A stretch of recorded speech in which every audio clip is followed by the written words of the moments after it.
Hello and welcome back to Inquisitor Martyr. We're still running more, what are these? Intel. Running Intel. Still need to actually use this quick. And I got rid of the Melt-A-Pistol because I actually can't make relic Melt-A-Pistols. Never found the blueprint. So I made a couple relic plasma guns. Two of them were bonus damage for each debuff on an enemy, I don't care. But this is actually pretty good. HP gained on kill, not the greatest. Single target attacks deal area damage around the target on a one-hit kill. Not super useful unless I'm fighting absolute trash. But knockback on critical hit and the loot quality. That loot quality should save us.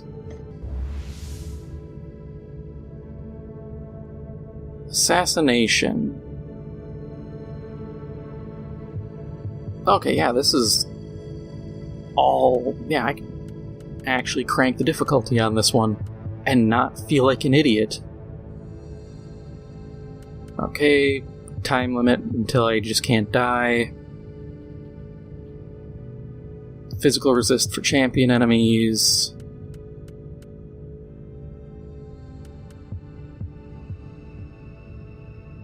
Okay, that heat resist is gonna suck. Oh well.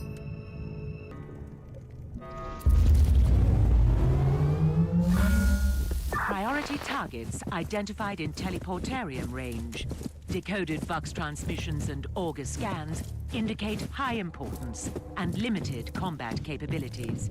Neutralizing the targets offers significant long-term benefits.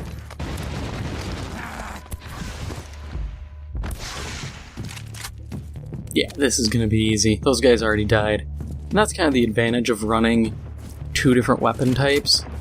Because then if the game's like, oh, we'll be tricky and make it so, you know, oh, they get 40 or 50% heat resistance. Cool, I'll just switch to my poison weapon. What are you gonna do then? You can't resist that.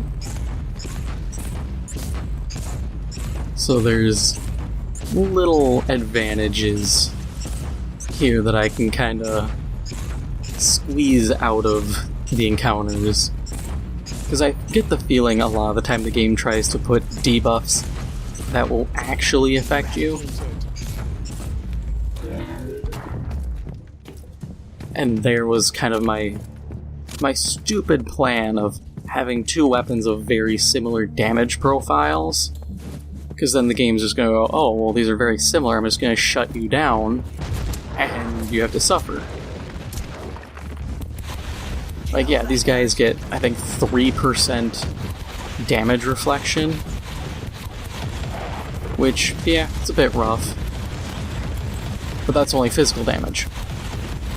Poison damage isn't physical. Poison is poison. And an 80s hair metal band, but different kind of poison there.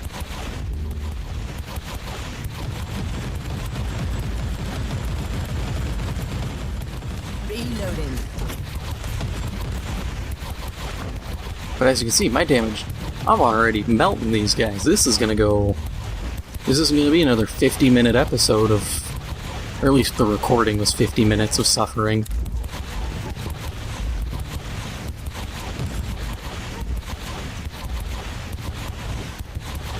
I felt kind of bad recording that, but like I even said, it helps because then you can see if you're playing this and you get stuck in a similar position, what you kind of have to do, just run in circles and snipe, or don't be like me and have two weapons of a similar damage profile. You know, don't be stupid. Or be stupid, do whatever, I'm not your mother.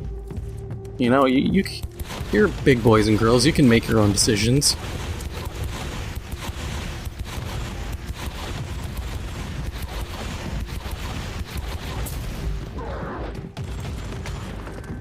God, I love just watching Chaos Spawn melt. After dealing with them being tanky, seeing them actually die quickly just is so nice to see. Oh yeah, I was confused for a moment. That's like, where'd he come from? But yeah, everybody has a chance of spawning a demon. I don't care, that is another roll on the loot table.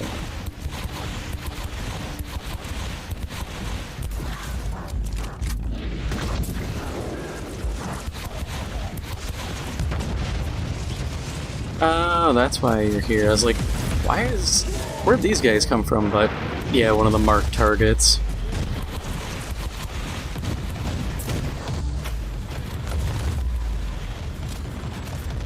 Oh, okay, yeah, this is actually becoming a problem.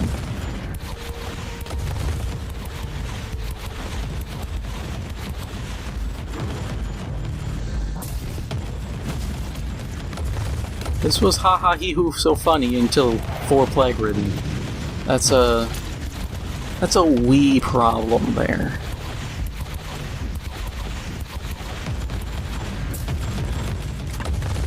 Not terrible, incredibly difficult to deal with. They're still just regular demons and champions. They're schlubs. I can slap them around like it's nothing.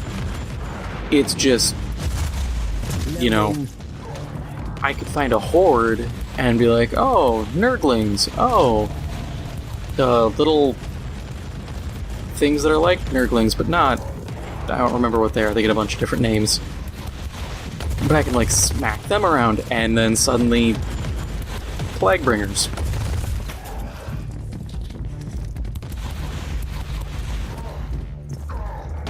Like, yeah, that's, that unto itself is a bit of a problem.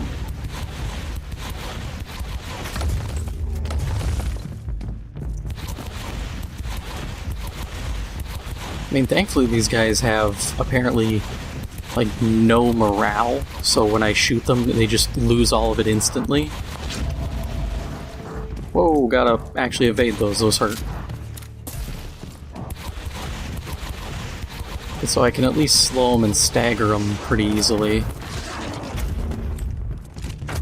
Cause yeah, I was just one of these gaggles of idiots and just did that, and suddenly demons.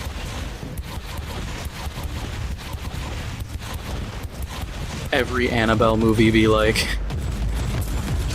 do 2 things and suddenly demons. Yep, there's another one.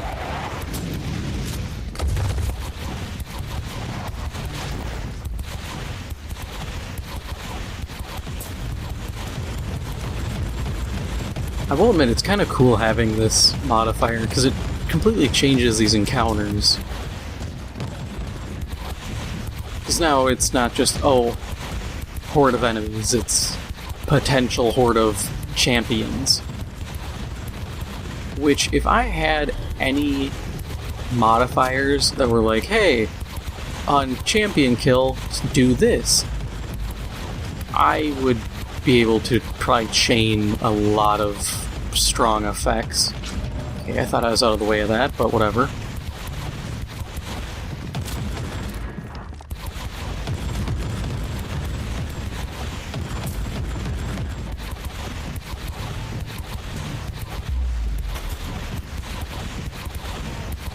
Oh, I think we spawned another plague-ridden. Yep. Yeah, that must be like a 20... Yeah, it has to be like a 25% chance. Okay, so effectively, there's 25% more enemies. Not bad. Just lots of champions.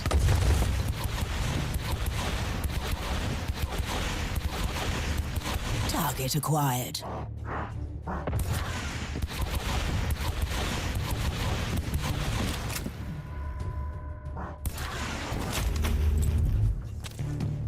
Oh, more loot. Okay, some can just become plague bearers. That's fine. In fact, I wouldn't mind seeing a few more plague bearers than... I wonder what the enemy will be. Because the assassinations are... I'm gonna guess psychers, or maybe some chaos vehicle. Loading. Like a dreadnought, or Because Black Legion, I don't think they get Dreadnoughts in this, they get the big, Devastator? No. It's got flamethrowers and big spinny saw blade, like fan blade hands, and Goblin, that's what those guys are. But, yeah. If you've played this, you know what I'm talking about. I just can't remember their names. That's kind of the bad part about how Games Workshop has named everything for Chaos. Everything just blurs together. I've reached a point where I'm just like, yep, just describe it, because the names are Loading. edgy to the point where they all just blur together, and it's just like, yeah, the one name that sounds like it was made by a 12-year-old after they went to Hot Topic. Loading.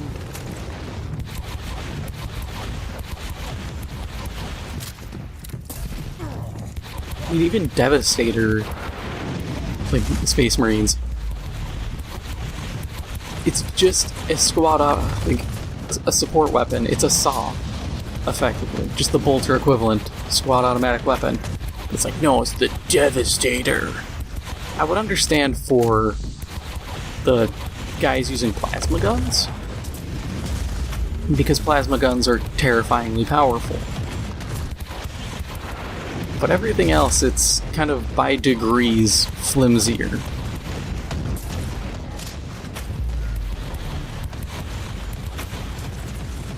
Fabricatus Distortion Armor, not all too great there.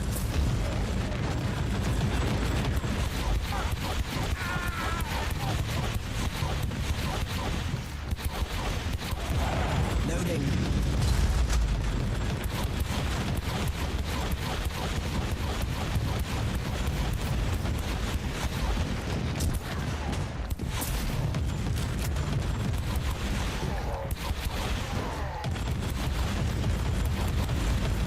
The one time I will actually use cover.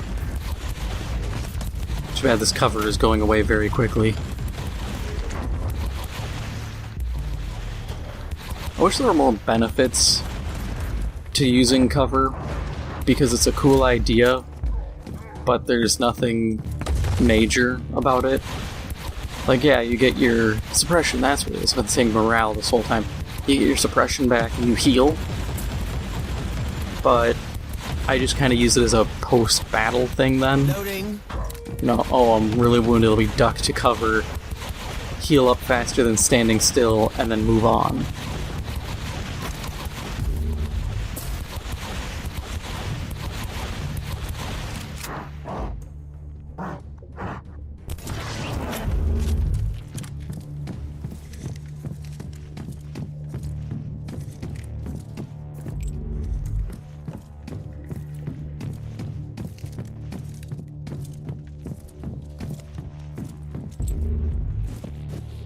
I'm seeing a whole lot of blues. Not too keen on that.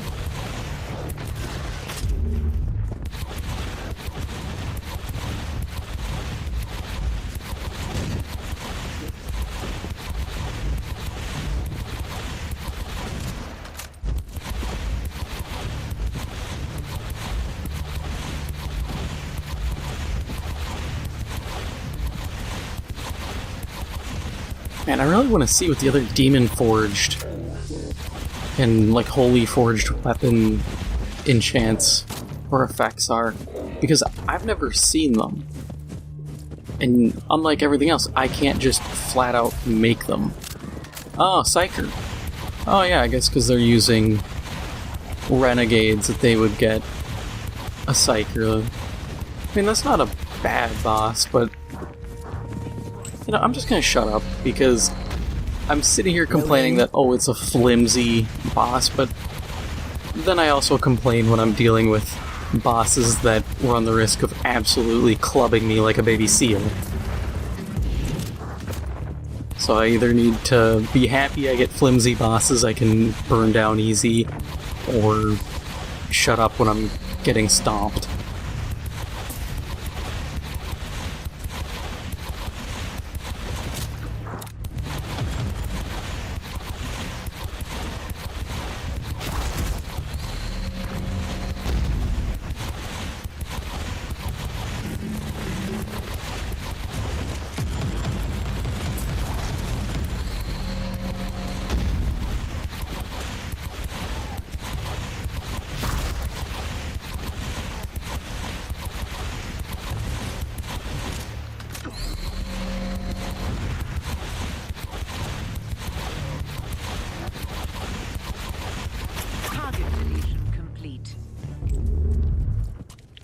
decent amount of credits. That's fine. I burnt a lot trying to make the plasma gun and everything else.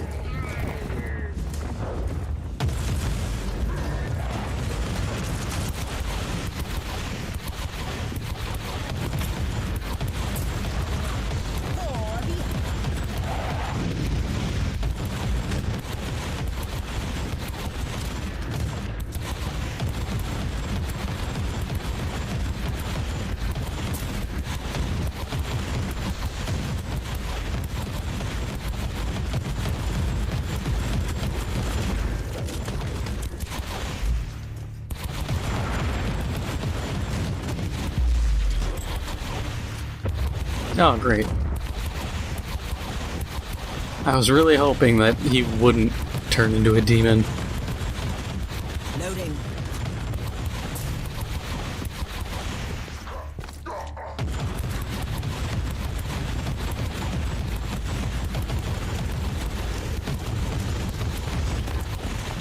Oh god, my health.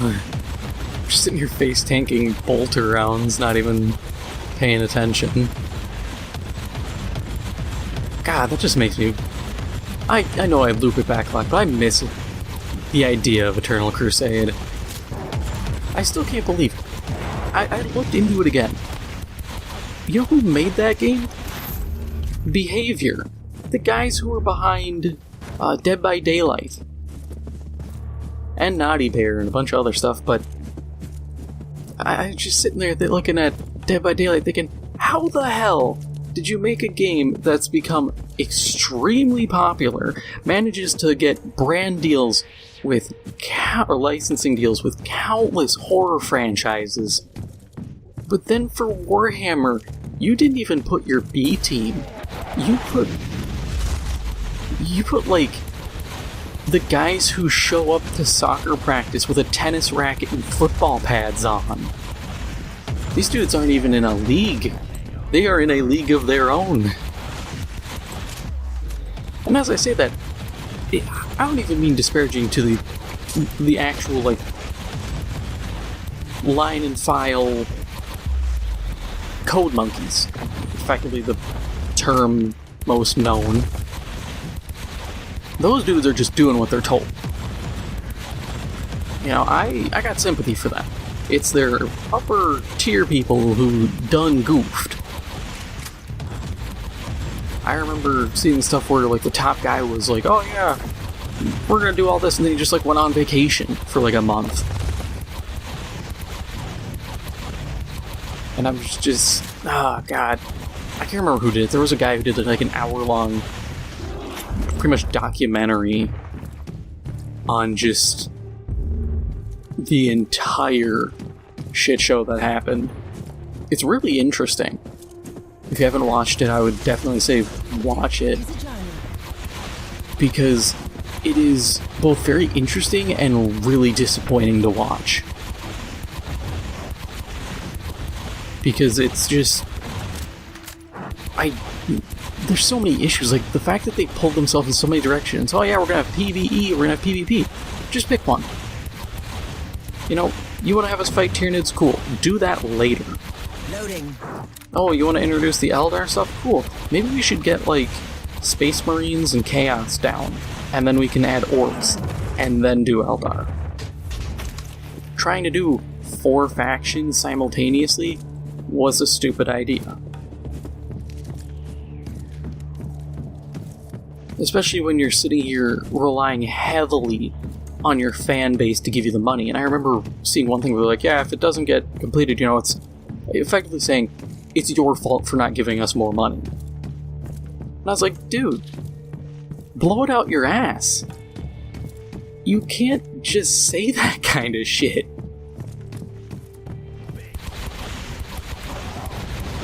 That'd be like if I was working at a burger place and you gave me money for a burger, but you didn't order like the fanciest one, so I just made a shit one for you.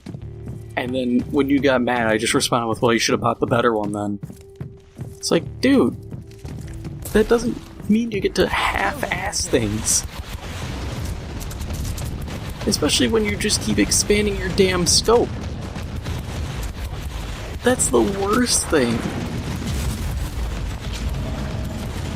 If it was, hey, we're gonna do just Orcs, Chaos, and Space Marines, and you couldn't get it done because you didn't have the funding, sure. But when you just keep expanding the amount of shit you're doing, and then you blame the people for not giving you more money for your feature creep, that is all on you. That is your negligence.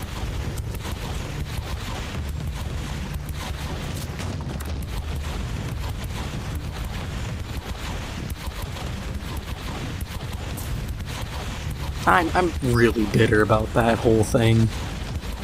Because that game, I say it time again, it had the potential to be really good. I'd love to see a new studio pick it up.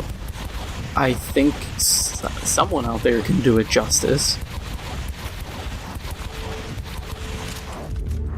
And I mean, in terms of like monetization, the easiest thing would be introduce cosmetic variants. You know, Dawn of War 2, for example, you could get the, I think it was the Black Templars skin, and it was it them, or was that the Elite mod that added them?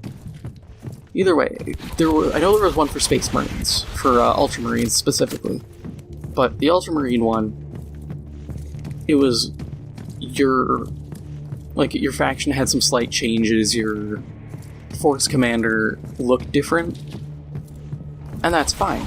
Or the Orcs, there was the Freebooters DLC, so you had all this piratey looking stuff and a pirate hat on your Orc War Boss.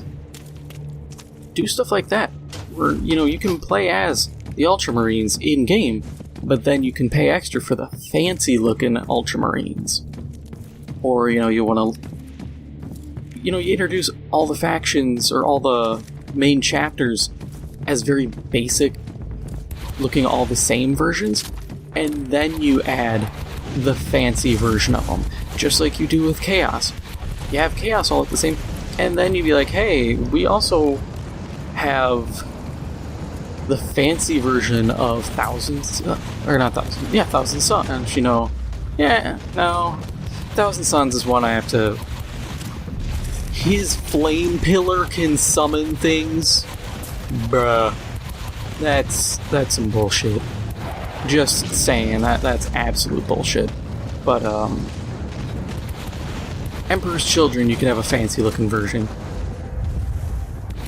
Plague Marines, instead of looking slightly grotesque, you could have horrendously grotesque. You know, you can create some options for players, and people will buy it. I can guarantee it. You can do weapon skins. You could even do skins for, like, dreadnoughts. Because everybody's got their own fancy-looking version of a dreadnought, or their own little fancier paint scheme. Like Space Wolves, you could have a very rune-carved, fancy-looking version. That's something you can buy. Or you can have a very standard, free-to-play version for people who aren't going to shell out money for it.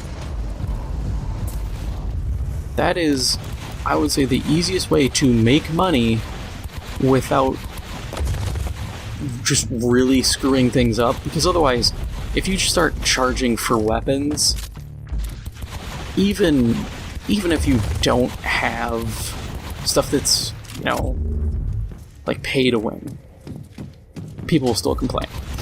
Loading. Prime example is, if any of you ever played Dust 514. Kind of a deep cut now, considering how old that game is. It's not that old, but it's old enough that people forgot, and, you know, PlayStation exclusive and all that. But you could buy certain weapons with Aurum, the microtransaction currency, and they were straight up side grades. But what they were like a... Let's, for simplicity's sake, there's tier 1, 2, 3, and 4. 4 being the top tier. You could buy a tier 2 weapon, but only need the skills to operate a tier 1 version. And people complain, oh, it's pay to win, it's all this. In the grand scheme of things, you die, you lose it, so I'm not going to sit here and say it's all too pay to win. But people complain about that. If they're going to complain about that, anything of just straight up buying a weapon, people are going to have problems with. And you see that with stuff like Warface and a lot of modern games right now. Granted, I think anybody who thinks renting a weapon in a game is a viable option should be strung up by their thumbs. I think that's a horrible business method. I think that only works in like the Asian market. Granted that, I'm actually going to go into it because why not? I'm sitting here, I got time. An interesting thing, especially seen in like the Chinese market, is spending money on stupid stuff. Like you'll see skins, like a gold skin in a mobile game, or even like a Counter-Strike knockoff in China, and it'll be like $200. And it isn't, they're just hustling people. What it is there's a bit of a cultural thing going on where people flaunt. Here people buy shoes or fancy cars or whatever to brag and be like, yeah, I got money, look at my Yeezys. Typically what you see in China with games is they'll spend that much money because it's bragging, but it's not like, oh, check out my Yeezys. It's check out how much money I don't care about. I have so much I can burn it on a stupid $200 skin in a game. It's weird, but I've looked into this and I've seen videos where people have asked Chinese people, like, why do you do this? And they're like, yeah, it's literally just to show off. It's to show how wealthy you are. And I was like, damn. Here, people are just morons when they spend like $400 on a skin in CSGO. I didn't realize other places there was actually some degree of significance, even if it's fairly insignificant still. But it's interesting. This is the kind of stuff I end up looking at like 2 in the morning. I'll be Googling some completely normal thing, and I just get strung along through, 15 different links and different topics to the point where it's like, yeah, why do some people spend money on cosmetics in games? And that's what I find. But it does explain certain, I'd say, market methodologies when it comes to microtransactions and stuff. That combined with how mobile games have changed how games make money. It's all interesting. And it's a still ever evolving thing. I don't think it'll ever stop evolving, but I do think the method will slow down. Like right now, the Battle Pass system is what I assume is going to be the mainstay for a while. It offers fairly consistent income, and I mean, even if you look at just like money spent by YouTubers, it used to be, they'd buy a game, they'd buy all the expansions or the season pass, and that was it. Now you can go, oh, hey, you want to make content? Well, buy our battle pass. Oh, well, you don't want to grind, you want to show off the new stuff the day it launches? Well, spend $100. Well, there you go. All these guys, you got the $100 out of them. Oh, they see these skin packs. They'll buy those.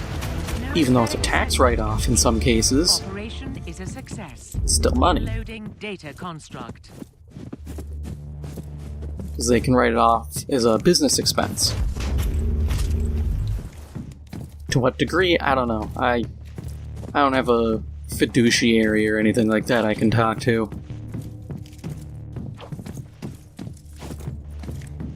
I'm not fancy like that.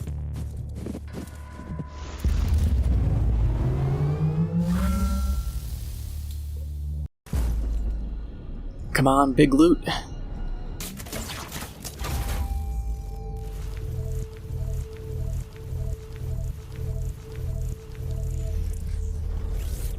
I mean, it's an improvement over last time. Signum, Neural implant, I don't like the Berserk tokens. Not a fan of those. 9 times out of 10 I don't get things. Like this one actually gives me Berserk tokens, but most stuff just doesn't, so I don't care. It's not bad.